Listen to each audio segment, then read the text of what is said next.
Hello everyone, welcome to my YouTube channel, and in this video I'm going to show you how to see liked videos on Facebook. So let's start the video. First of all, go to your Facebook application and select your profile icon on top of your right screen, and now scroll down and go to settings and privacy here, expand that option, and now select settings here on top.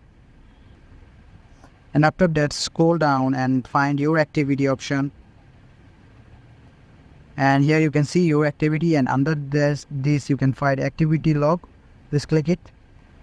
And here you can see your Facebook activity option. Just expand that option. And here it says comments and reaction including likes. Expand it and click the manage comment and reaction option. And here you can see all the posts I previously liked or commented. This is a video. If I want to see this video again, just tap it and the video will play.